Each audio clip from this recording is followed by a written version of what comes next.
민주당이 이제 국민의힘의 메가시티론이라든지 이런 것들에 대응하기 위해서 현재 정책적으로 당에서 밀고 있는 두 가지라고 한다면 특검 앤드 탄핵 이 두 가지인 것 같아요. 네. 쌍특검 관련해 가지고 일단 한번 얘기를 나눠보죠. 이 음. 쌍특검과 관련해서 민주당은 반드시 추진하겠죠, 당연히. 당연히 할 예. 겁니다. 이건 무조건 통과를 음. 시킬 것이고요. 네. 저는 대통령께서 뭐 김건희 예. 특검이라든지 그 뭐 대장동 특검이라든지 이 부분에 대해서는 좀 받아 주셨으면 좋겠어요. 이 부분에 음. 대해서는 아니 본인 스스로가 공정과 상식을 외치신 분이기 예. 때문에 가족에 대해서도 엄격해야죠. 음. 그러니까 저는 김건희 오히려 이게 기회가 될 수도 있다고 보여요. 예. 아니 김건희 여사를 수사를 해 음. 봤는데 아니 혐의점이 없더라.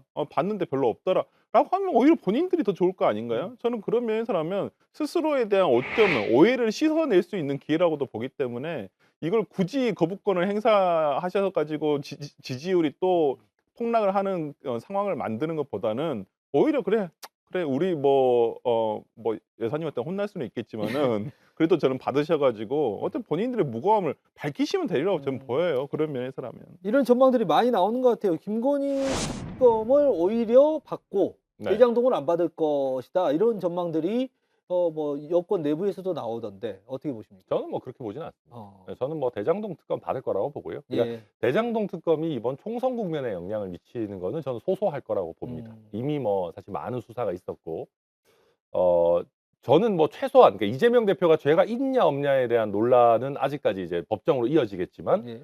이제와 지금 수준에서 대장동의 몸통이 윤석열이다 이런 얘기한 사람은 저는 거의 없을 거라고 보기 때문에 이게 예. 뭐 대통령 입장에서 크게 부담이 있는 주제는 아닐 거라고 음. 봅니다. 근데 이제 김건희 특검법 저도 당연히 수용하기를 바라고 그렇게 해서 원칙과 뭐 상식이었나요? 원칙과 상식이라는 거를 또 더 회복하기를 바랐는데 네. 민주당이 노리고 한 것도 있겠지만 타이밍이 되게 안 좋긴 해요. 음. 받으면 받은 날 하루 이틀 정도는 반짝 국민들이 잘했다." 박수 쳐 주실 텐데 예. 총선 전에 결론이 안 나와요, 문제는. 예. 예. 자문만 나오고. 예. 자문만 나오고 음. 특검 구성이 누가 왔다더라 그래서 첫 뭐 압수수색을 어디를 간다더라 뭐 김건희 여사 소환 조사는 언제 한다더라 이런 뉴스가 총선 전까지 이제 계속 도배가 될 거라서 제가 전략가라고 해도 이거 쉽게 받자라고 얘기하기는 어려운 겁니다. 차라리 이게 총선 1년 전이고 결론이 그전에 난다고 하면 아이 뭐 지난번에 검찰에서 털었는데 한번 시원하게 해 봅시다라고 할 텐데 어려운 상황이고 뭐 그럼에도 불구하고 저는 지금 상황에서 안 받게 되면은 또 더 큰 아니 국민적인 그러니까 역풍에 예. 휩싸이지 않겠나 이 봐요. 부분은 스스로 자초한 거예요. 한동훈 장관이라든지 법무부가 예. 검찰이 이거 송경호 차장 이거 서울지검장 바뀐 지도 벌써 1년 6 개월이 지나가요. 그러면 처분을 했었어야죠. 뭐 무혐의면 무혐의 아니면 뭐 기소할 거면 기소했어야 되는데 아니 공범자들은 지금 2심 재판을 하고 있는 와중에 있는데 예. 처분도 안 하고 뭣도 안 하고 조사도 안 하고 그러니까 당연히 의혹이 있을 수밖에 없는 거예요. 조사를 해야죠, 조사를. 조사를 한 번도 안 받았는데. 그러니까 저는 그런 부분에서라면 오히려 이런 상황을 자초한 건 저는 뭐 대통령과 법무부, 검찰이라고 생각을 하고 당연히 이 부분 좀 받아서 국민들이 지금 대통령의 지지율이 40%를 못 넘어가는 이유 중에 예. 하나가 뭐 여러 가지 이유가 있겠지만은 김건희 여사에 대한 이러한 의혹들도 저는 한 부분 차지하고 있을 거라고 생각을 해요, 한 요소로. 그렇기 때문에 저는 대통령께서 이번에는 좀 정무적 판단을 잘 하셨으면 좋겠어요. 두 개 다 받으셨으면 좋겠다. 네. 이건 해도 그러면 되죠. 민주당 탄핵은 어떻게 보십니까? 지금 방통위원장, 법무부 음. 장관의 두 명의 또 검사. 네.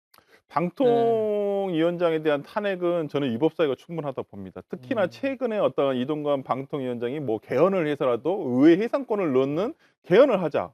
왜 방통위원장이 그런 얘기를 하죠? 아니 뭐 국회 의견은 낼 수 조경태 있지 뭐 자기가. 조경태 아니 의원도 근데 그런 말을 개헌했으면 했죠. 좋겠어요. 그래 의회 해산권도 넣고 우리가 기존에 못했던 것들 있잖아요. 개헌 좀 합시다. 개헌 좀 제발. 논의라도 시작을 네, 해보자. 여기 이동관 위원장 얼마나 기특해요. 개헌 논의 시키고. 그래서 네. 그런 말씀이라든지 특히나 지금 저는 대통령과 방통위원장이 위법을 저지르고 있다는 직무유기라는 것은 왜 방통위원을 임명을 안 하죠? 방통위는 원래 5인의 협의체예요. 예. 근데 지금 방통위원장하고 여권에서 여권 추천하신 한 분밖에 안 계세요. 어떻게 맨날 이 두 명이서 과반 두 명이 다 찬성하고 안 되잖아요. 야권 추천 인사는 아예 있지도 않아요, 거기에. 그렇다고 한다면 이것은 위법 상태가 유지되고 있다고 보기 때문에 저는 예. 방통위원장에 대해서 권한을 정지시키는 차원에서라도 탄핵을 추진해야 한다고 보여요. 그러니까 지금 최근에 방통위에서 해야 될 것들이 정말 중요한 것들이 많은데 그걸 그냥 절속으로 처리하려고 하잖아요. 저는 이런 부분에서라면 이동관 방통위원장에 대한 탄핵은 추진해야 되고 검찰은 뭐 최근에 이정섭 검사 차장 검사에 대한 어떤 비위 의혹이라든지 이런 예. 것들이 구체적으로 드러나고 있고 네. 검찰도 지금 수사를 착수한 상태이기 때문에 당연히 해야 되겠죠. 근데 뭐 이제 무슨 차장 검사니까 좀 네. 높으신 분이기도 하고 뭐 그러긴 한데 별로 안 높아요. 국민들이 네, 누군지 몰라요. 예, 국민들이 그런 검사 탄핵까지 그 제1당을 통해서 들어야 되나 뭐 이런 생각도 들고. 과한 거죠. 네. 그러니까 이건 그냥 탄핵 패배 계속 쌓고 싶어서 안 달란 것 같아요. 어. 이상민 장관 탄핵도 못 시키면서 무슨 지금 무슨 검사 알지도 못한 검사예요? 그리고 이게 진짜 민주당 정치 잘 못한다라는 느낌이 드는 게 김건희 여사 특검 가지고 어떻게 보면 내로남불 논란을 일으키려고 하는 거잖아요. 근데 이정석 검사에 대해서는 민주당 똑같은 거거든요. 네. 이정석 검사 여러 가지 비위가 있을 수도 있겠죠. 아직 예. 확정된 건 아니지만. 근데 제일 대표적인 브랜드는 뭐예요? 이재명 대표 수사하는 검사잖아요. 그렇죠. 예. 아니 이 사람 비위가 뭐 예를 들면 공수처나 검찰 수사로 완전히 확인이 돼 가지고 징계를 받고 이런 것도 아니고 확정되지 않은 이거는 그냥 미확정의 영역이 있는 거고 예. 이 사람이 가진 정체성 중에 확정된 정체성은 이재명 대표 수사하는 검사인데 당대표 수사하는 검사 탄핵시키겠다. 이 말이나 되는 소리입니까? 그러니까 김건희 특검법을 대통령이 수용하지 않으면 이거는 방어적인 내로남불이라면은 지금 이준성 검사 이준섭 있죠. 이름도 제가 이름도 예. 모를 사람 이정석. 손준성이랑 섞였네. 예. 이정석 검사 네. 탄핵은 공격적인 형태의 내로남불이거든요. 말이 안 되는 거잖아요. 그러면 지금 뭐 여러 가지 위법 사실들이 확인되고 있다. 검사의 위법 사실들이 의혹이 있으면 어디를 가야 돼요? 검사가 수사 제대로 안 할 것 같으면 어디 가야 됩니까? 공수처로 가면 되잖아요. 예. 민주당이 검사도 견제해야 된다고 해서 그 난리를 쳐가지고 만든 게 공수처 아닙니까? 예. 본인들이 만들어 놓은 공수처도 못 믿는 겁니까? 바로 그럼 헌법재판소에 모든 의혹이 있을 때 다 달려갈 거예요? 전국의 검사들 범죄 의혹 있는 사람들 여럿 있겠죠. 예. 다 탄핵합니까? 왜 이 사람만 해요? 이 사람만 하는 거 이유가 뻔하잖아요. 이재명 대표 수사하고 있으니까 그런 거 아니에요. 그래서 이건 말도 안 되는 거고 우리가 노무현 대통령 탄핵 사건부터 헌법재판소가 계속해서 얘기하고 있는 거는 예. 중대한 위법이 있어야 된다는 거예요. 근데 지금 위법 사실 뭐 이동관 뭐 방통위원장도 마찬가지, 검사도 마찬가지지만 민주당이 보기에 마음에 안 들고 민주당이 보기에 의혹이 있겠죠. 근데 그걸 헌법재판소가 판결문을 쓸 수 있는 확정된 게 없어요. 예. 그래서 이거는 민주당이 정치적으로 그러니까 법률적으로 헛발질하는 거고 정치적으로도요. 국민의힘 도와주는 겁니다. 이거 자꾸 탄핵 얘기하잖아요. 보수 진영 지지층들이 결집해요. 이거 이렇게 하다가 결국 차근차근 검사, 방통위원장, 이상민 장관 뭐 쭉쭉쭉 올라와서 결국 대통령 탄핵 가겠구나. 심지어 뭐 최강욱 이런 분들은 뭐 대놓고 얘기하고 다니니까 그래서 요약하자면 방통위원장이든 검사든 마음에 안 드는 거 알겠는데 네. 탄핵 카드를 쉽게 꺼내는 건 법률적으로도 안 맞고 정치적으로도 헛발질이다 말씀드리겠습니다. 굉장히 우리 천하람 위원장이 열을 탄핵 쪽에서는 많이 내시네요. 네. 아니 그러니까 저도 탄핵을 남용하거나 네. 그래서 그냥 그냥 동네 뭐 어디 진짜 지나가는 말로 하듯이 그냥 뭐 농담처럼 하듯이 그렇게 탄핵을 계속 꺼내는 것은 안 된다고 보여요. 그러니까 무게감이 그럼요. 아니 다르죠. 탄핵이란 것은 헌법에 규정은 돼 있지만 있는 권리이긴 하지만은 비상적 권한이에요. 예. 최후에 써라. 정말 도저히 안 될 때 써라라고 하는 것이 있는 제도이기 때문에 탄핵이기 때문에 저는 그런 면에서라면 남용되는 것은 저도 반대합니다마는 지금 상황에서 민주당에서는 생각하는 건 방통위원장에 대한 어떤 뭐 고소 고발을 한다든지 해도 수사도 되지 않고 뭐 어디다 뭐 사법 처분을 받을 데가 없다는 거예요. 의회의 권한을 쓸 수밖에 없는데 그게 탄핵밖에 없다라는 생각이 있어서 아마 저는 이게 추진을 하는 것으로 좀 보이고요. 저는 그렇다던 치더라도 항상 이것을 비상적으로 그러니까 최후의 수단으로 써야 한다는 보충성의 원칙에는 맞아야 된다는 것이죠. 자, 민주당 이야기를 나누고 있는데 계속해서 이제 민주당의 지금 현재 말씀하셨던 김은경 혁신안에 포함되어 있던 현역 의원 평가. 그래서 하위 10%에 대해서 30% 감점을 현재 확정을 했나요? 아직 이 부분은 더 논의가 논의가 있는데 있어야 될 것 같은데. 방안을 지금 결정을 이제 굉장히 구체적으로 논의를 하고 있습니다. 음. 국민의힘에서는 어떻습니까? 그 이 정도의 수준이면 굉장히 강한 거죠, 현역 평가에서. 아니에요. 아닌가요? 저희는 지금 20%는 그냥 날려버리겠다고 하고 있는 것 같아요. 아예 컷오프요? 네, 아예 날려버리겠다고. 어. 근데 이게 사실은 국민의힘 같은 경우는 원래 한 30-40% 이상은 다 물갈이 하거든요. 민주당도 현역으로. 결국은 그렇게 네, 민주당도 되죠. 그렇게 예, 예. 가요. 그래서 어. 이게 이 자체는 그렇게 가혹한 것은 아니고 네. 다만 이제 지금 민주당 상황에서는 이거는 의미가 없진 않아요. 그러니까 무슨 말이냐면 네. 국민의힘 같은 경우는 지금 현역 의원들이랑 주류 지지층이랑 그렇게까지 사이가 나쁘지 않아요. 몇 명을 제외하고는. 그렇지. 예. 대체적인 의원들은 다 연판장 쓰라면 쓰고 대통령이 뭐라고 하면 다 따라가고 그랬어요. 그렇기 때문에 컷오프를 시키지 않는 한 신인이랑 경선을 시켜주면 어지간하면 현역 의원이 이깁니다. 그러니까 국민의힘 상황은 그래요. 그래서 물갈이를 하려면 임요한 위원장이 했듯이 아예 어디로 보내버리거나 불출마시키거나 이래야 물갈이가 되는 거고, 민주당은 상황이 조금 다른 게 민주당은 각 지역구마다 어지간하면 특히 비명이라고 불리는 분들은 예. 친명 후보가 지금 붙어 있어요. 예. 네. 그런 상황에서 인위적으로 컷오프까지 안 하더라도 30% 감점 정도 주고 주류 지지층 내지는 강성 지지층이 친명계 도전자 손을 지금 많이 들어주고 있기 때문에 예. 이렇게 붙이면은 떨어질 수 있어요, 현역 의원. 예. 그래서 이 김은경 혁신안이라는 게 예. 국민의힘에서 이 정도 갖고 나온다?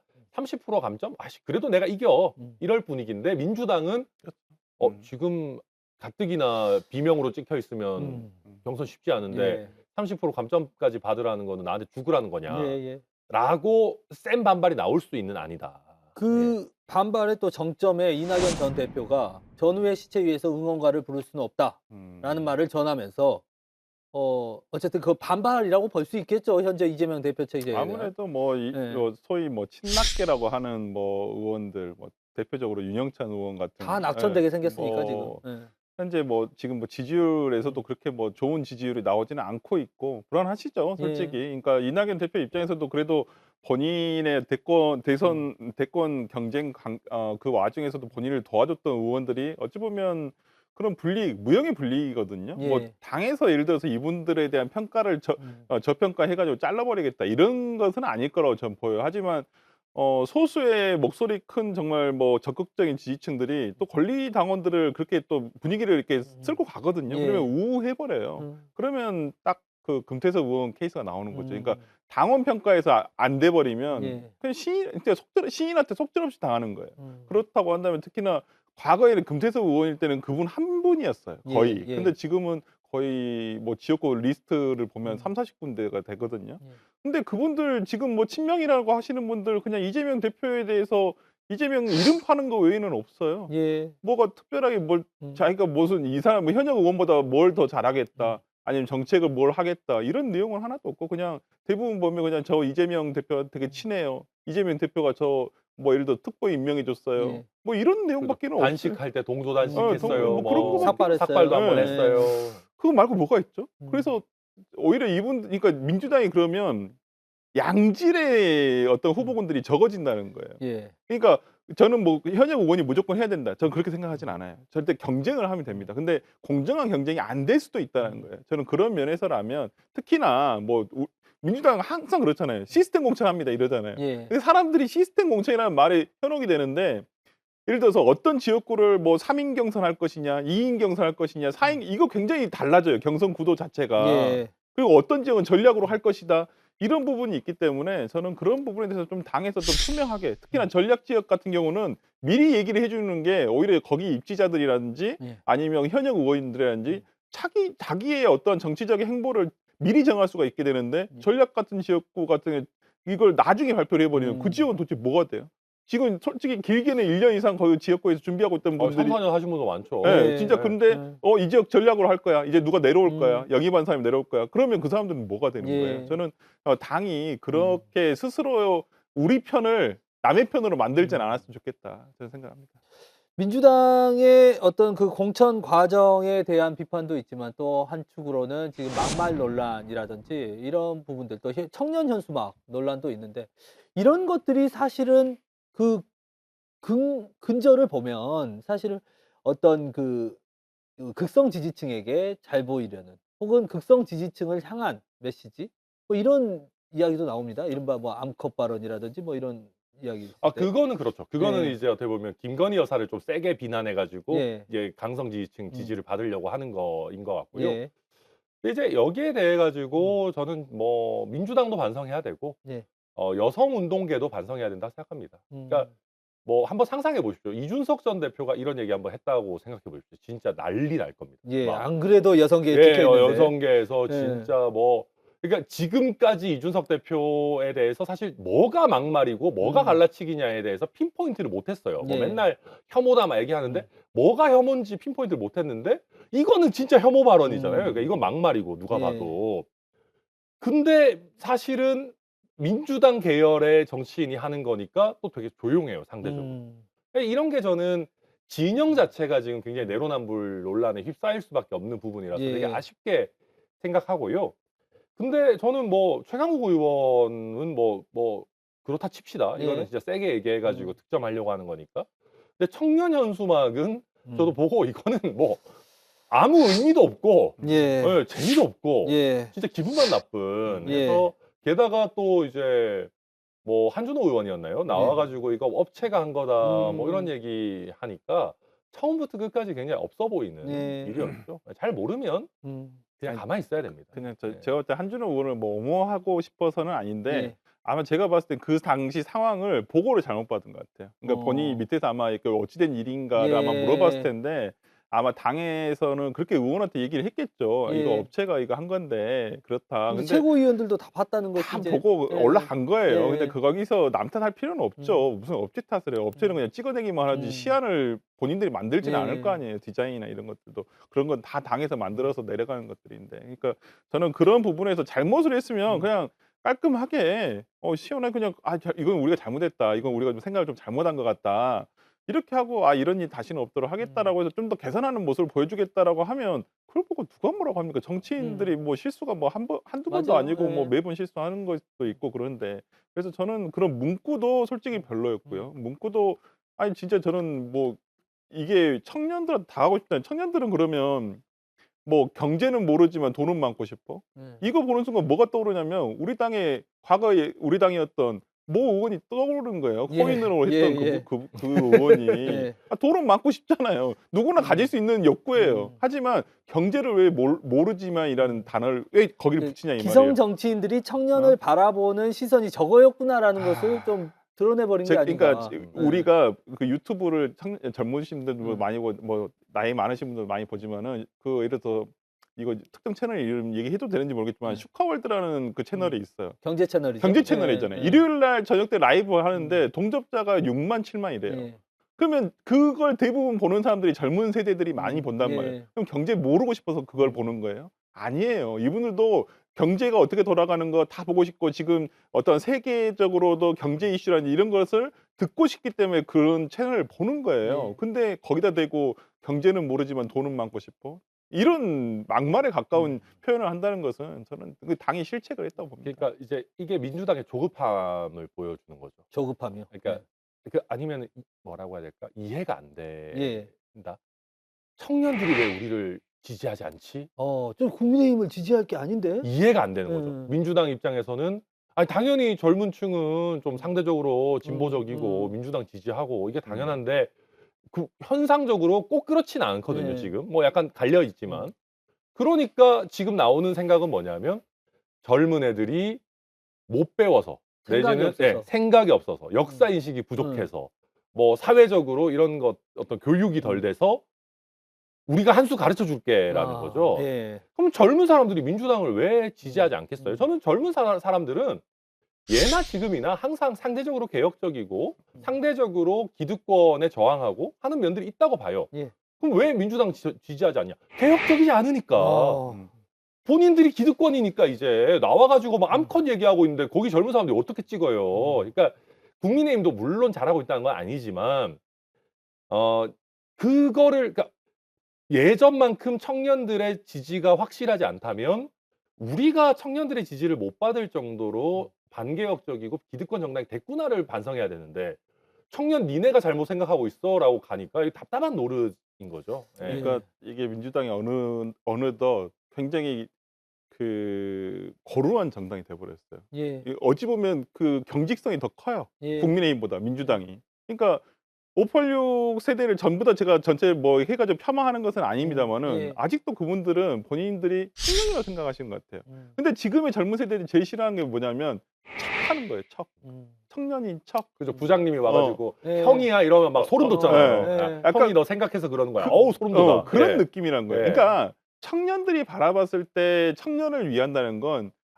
선배로서, 어른으로서, 기성 정치인으로서 멋진 정치를 보여주는 거예요. 차라리 존중받을 만하거나. 예. 네, 그래야 되는 저 거죠. 사람 멋지다 이런 얘기가 나오는데 야 우리 젊은 뭐 청바지 입고 뭐 우리 맨 캠페인하는 거 제일 꼴보기 싫은 것 중에는 무슨 힙합 패션 입고 아니 그게 정말 아니거든. 대선 때 보면 꼭 그래요. 여기서 예. 갑자기 정세균 총리 아니 하는 그러니까 겁니까? 정말 안 예. 어울리 그런 거 안 해도 된다. 진짜 예. 청년들이 정말 좋아하는 건 뭐냐면 힙하다는 것이 옷을 뭐 청년처럼 입는다는 것이 힙하다는 게 아니에요. 저 사람이 하는 말, 그다음에 정말 품격 있는 언어, 예. 그리고 촌철살인 같은 정말 어떤 폐부를 찌르는 단어 이런 것들을 좋아하고 어떤 멋진 청년들을 위한다는 정책이라든지 어떤 실질적으로 정말 이게 피부로 와닿는 정책을 제안했을 때 힙하다고 하는 것이지 옷이나 말투나 이런 것이 뭐 청년처럼 한다 해서 그렇게 되지 않는다는 것이거든요. 예. 좀 그런 점 등을 민주당에서도 다시 한번 생각했으면 좋겠다 생각합니다.